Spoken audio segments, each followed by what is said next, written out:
Yeah, so at this stage, if anybody has any questions burning for NASA, Ashton, or Peter? All right. Oh, yeah, that's good. Yeah, go ahead. Yeah. Thanks very much. I really enjoyed it, and it was really important and valuable work, so well done to everybody.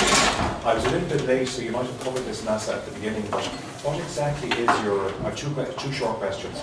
Number one is, what exactly is your funding situation? And number two then, have you had any formal input from geography in the university, from cartographers there? Yes. Or even Ronan Hennessy, I know he's gone. But Yeah. So the funding situation was initially I had an IRC small project fund initially a number of years ago. That started me off looking at the archive.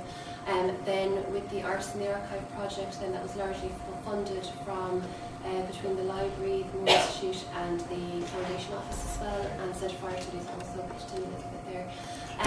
And with regards to future funding, what I'm looking, I was out on leave for the last couple of years, but what I'm looking to develop over this year coming is getting involved with the community at NUI Galway and people outside of NUI Galway to see how we can put a project proposal together for a large-scale IRC project. But Peter and Aisling, that you're just doing this as part of your jobs. Yeah, so like I would have meetings with Aisling, we got the student intern to work with Aisling, and she was the lady who did the scanning of the placing index cards in Buckley. And then we had several meetings with John Cox and members of the library as well to organise the phases of the digitisation of the project, and we organised in terms of what we thought would be a priority to people outside the university and inside the university as well. So the place names index card seemed a good place to start because it was so highly organised, as Peter said, and that basically was just scanning them, organising them and making them available online. And we've been using the blog as well to get the word out there. And between the exhibition, the RT documentary series, and then the symposium as well, we have also worked then with the Moore Institute as well, where we've had visiting scholars who come every year to work on the archive, and people who published out of that already. So it's only really been here for under 2 years. It's a very, very short amount of time. There's a huge amount of work that's been done, and a tribute has to be given to, I think, all staff in the library for that, because they are really stretched for time as well as other projects. So again, we were keen to get it up and running, to do it on a phased process rather than waiting for 5 years and then do a big launch. We thought we would do it phased, and then we would keep interest growing. We'd have different communities might be interested in the mapping, different communities might be interested in the performance, different communities might be interested in the Irish language side, and we'd roll it out over as a series of events over a 3 to 5 year period. So that's my long answer to your short question. Cartographers? Oh, the cartographer side then, yeah. So we've only just started the cartography side of things now, and we will definitely be liaising with the Geography Department and people like Ronan, but also liaising with Logan.ie and the OSI as well. Tanya? Question for Vanessa, but for Peter and Aisling as well. One question is just about the Irish language and something intriguing about Tim, which is how he, stumbled his way onto considerable acumen in the Irish language. If you could maybe say something about that, and perhaps about the archive and about your own awareness of that. My more technical question is about this interesting idea you had about kind of mapping the imaginary, and how you propose to do that, and how technically is that something that this project can attempt to represent? With regards to the Irish language, I suppose my own understanding of Tim's work would be that he would see the Irish language as the entry point to the landscape. That you can't understand the West of Ireland without understanding the Irish language. So it's the security code, you need to unlock it. And for him, he had to learn the language through that, and through, I suppose, his place names and his index cards are testimony to that, and the layering of information. So it's not just Ulnahown is this or Gallup is this. There's a whole expansive world, I suppose, that's attached to that one index card name.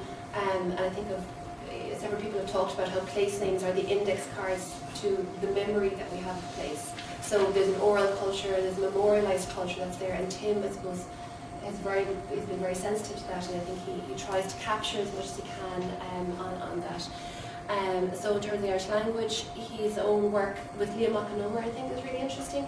And that would be really interesting as a project in itself for an MA student or a PhD student to do, I think, looking at Tim Robinson as translator and looking at his own engagement with that and with Liam's work as well. So that would be very interesting to develop as a research project. The idea of mapping the imaginary is very interesting because in terms of imagined geographies of place and how we all live in place, but you know, we don't see ourselves as living in GPS coordinates. We live in a place and we give it a name, and we have our own personal geographies every day. I walk or cycle the exact same route to college every day. I go home the exact same route. I have my own geography of place. And I think that there are different ways of doing that, both in terms of whether it's the Artist in the Archive project, whether it's writing, whether it's getting students involved in different ways about their engagement with the archive as well. So I think it's entirely open, and it's something that for a research project down the road to do. I think that the main concern really at the moment is what do we do with the archive and digitising it and opening it up for the public, I think, in a way. But I'd be very interested to see how, you know, in terms of community mapping groups as well, how they have engaged with their own imaginary place as well, and have used Tim's work as a jumping off point for that, and correcting him as well as they go along.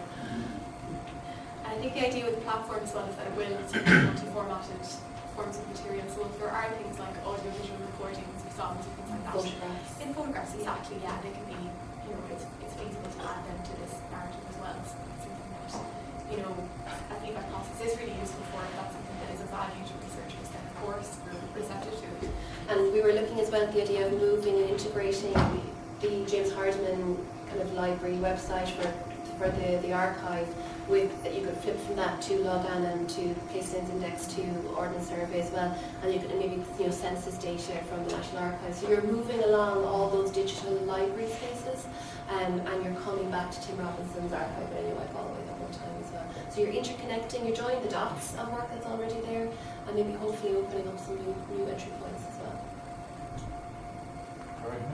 Yeah, thanks very much, guys, on the presentation. Just a few points about the approach that Tim Robinson had is like what the Ordnance Survey were doing. He informs of the idea of record cards. It's just like if you were in the Placenames branch archive in Dublin, it's just record cards, and you know the look at project is digitising those. Someone you probably should maybe speak with is the retired head of the Placenames branch, Donal McGillaspie, because he managed all the fieldwork for County Galway, and that include the Aran Islands, and I think Pádraig Carroll was working in County Clare.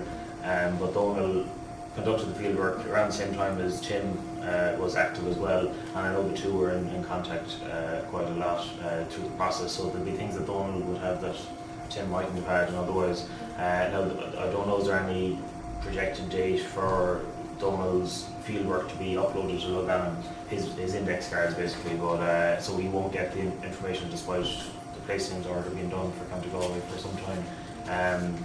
So he'd have probably material that would be off use, and maybe to consider integrating not really just the Logan and stuff, but if you could get an Excel version of the linguistic history of the name rather than and to embed that with Robinson's material, because it would solve the debate of Frechan or Frechan very clearly when you go back far enough. So to give that as an option, not excluding anything, it's always a bad idea to leave out, if you call it folk etymologies or local etymologies, they're perfectly valid as well, but just to give people that progression, and especially because although it does seem like a big area, it's tiny in the scale of Placenames research nationally, you know, as a scale of things, but within that, within each townland in his gazetteer Connemara, he lists features that my grandmother described and had stories of Finn McCool about and this kind of stuff. So these rocks are there, but they don't appear in any map now. So it would be great if within that townland, within your townland's alley, which is very good kind of new site, because the Ordnance Survey is obviously pretty expensive to buy those data files for that little townland.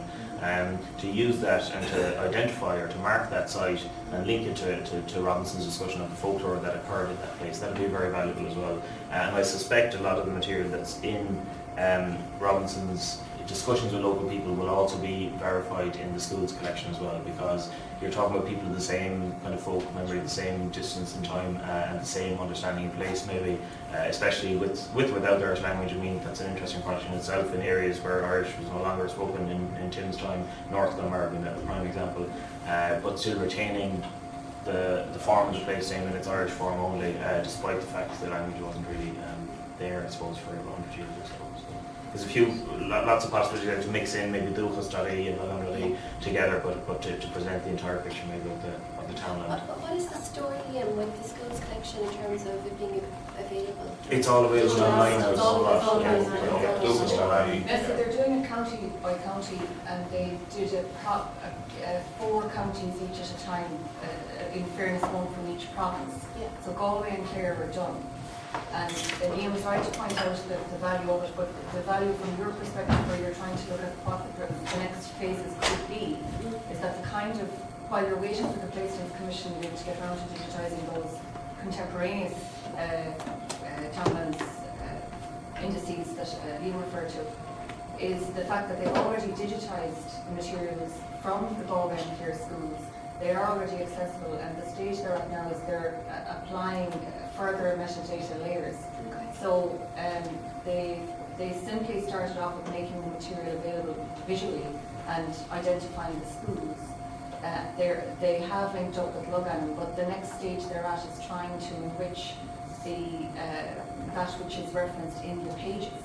And it might be useful to speak with them, see where they're at with Galway and County Clare, and suggest maybe a pilot whereby they're going to map 2 very different sources, but to actually connect the same thread of research in essence, because one of the questions raised in the school survey at the time was the history of one's townland or one's place.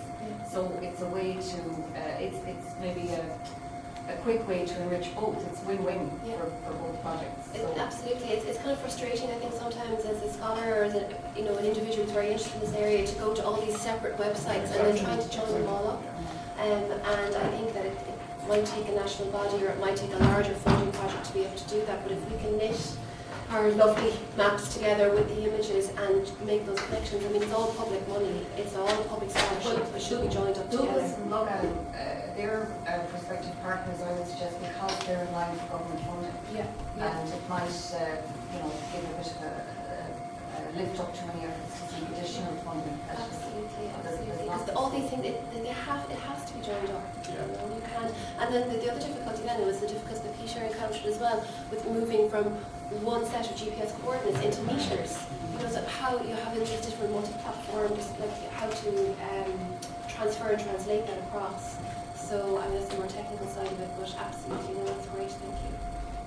Is there a question over here? There. Just on that, I was wondering how you envisage the open access, in terms of the repository will be here, I gather. Will that be extensible to other more larger repositories such as the DRI? That's a really interesting question. In the first phase, it's going to be made available to the world just as as basically like a website. But potentially in the second phase, we would publish it as open data. And if it is published as open data, it would be possible for other sites to use it in a much more integrated fashion than would be possible just as an ordinary website. So again, it's contingent on getting the money to go forward with that. It's entirely possible. Absolutely entirely possible. And all those technical things Yeah. that you mentioned as well, they can be easily multiplied.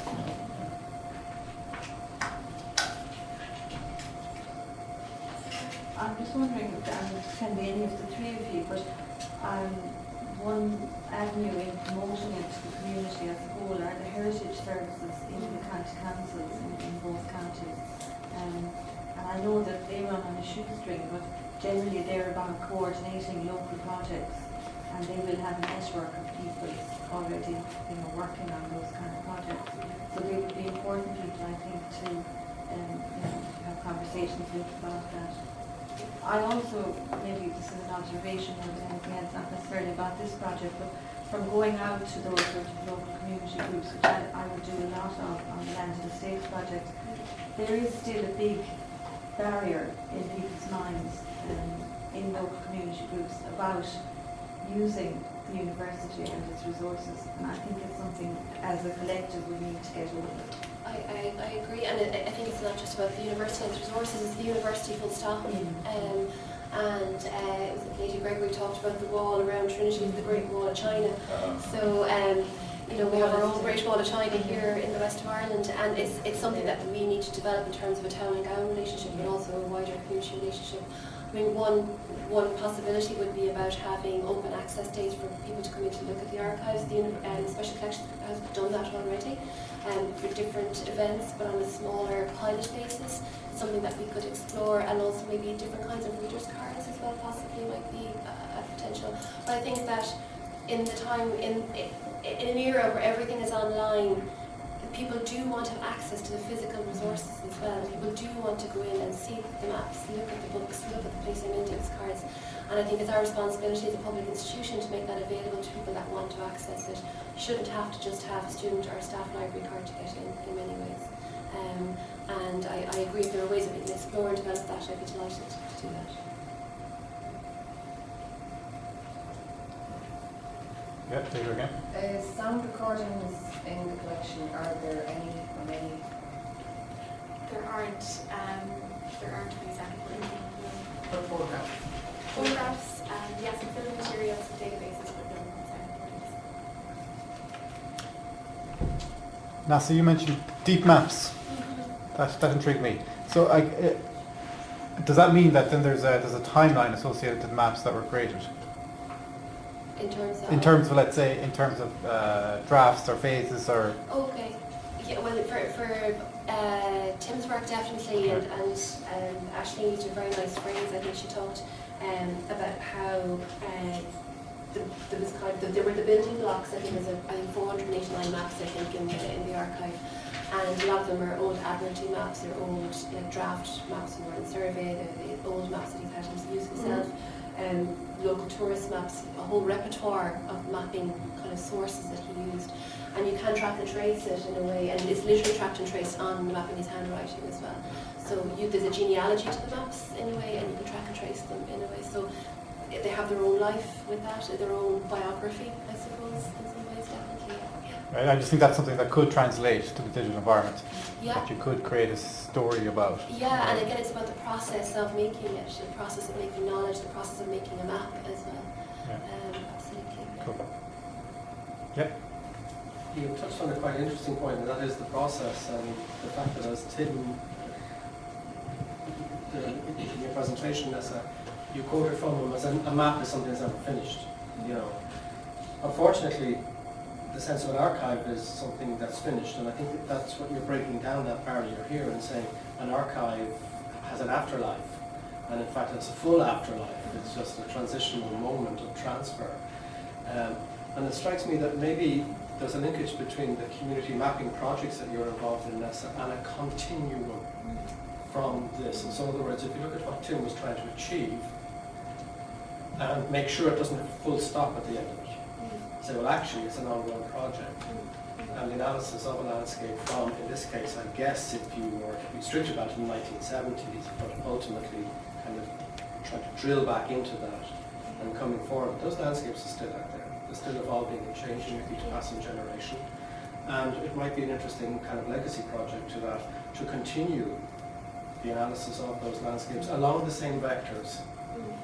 Obviously adding new ones, but along the same vectors to kind of monitor, as it were, the evolution of landscape on an ongoing basis into the future. Because this is one of the things that is so important about the concept of landscapes of the imagination. Landscape is imagination. So I suppose the first thing to be said. And consequently, I suppose, we need to figure out ways through the types of projects that you're doing, community projects, community mapping projects, of how to capture the agency of landscape, the agency of imagined landscape into things as dull and boring but consequential as planning, spatial planning.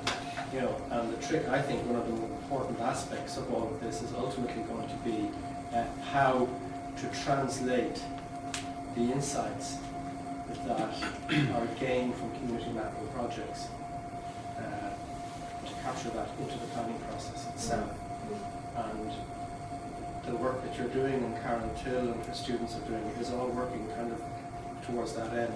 I don't know whether I've gone in a big circle or not with this, but I suppose what I'm just trying to say is that let's there not be a full stop at the end of this, and let's make sure that there's an armory attaching to the archive that actually is in and of itself an advocate for the development and future of the landscapes that Tim and others have invested so much of their lives in. And anyway, Galway has an opportunity here to be the kind of successor or flag bearer of that and to bring it forward. And there's enough skill across all the disciplines in here to examine. And in fact, you'll find, because anyway, Galway is quite kind of regionally embedded in that sense, that you almost knock on almost any door around the university and you find people who are running research projects in the same areas as somebody, 3 doors down without talking to each other necessarily.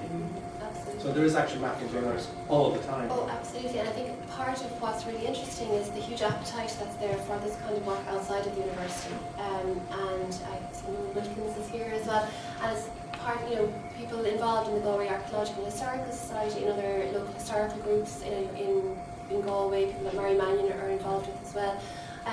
With the rise of local history groups in particular in the last 30 years, there's a huge appetite for this kind of information. Liam is on bail this every second night of the week on TG4 and tweeting away to his heart's content.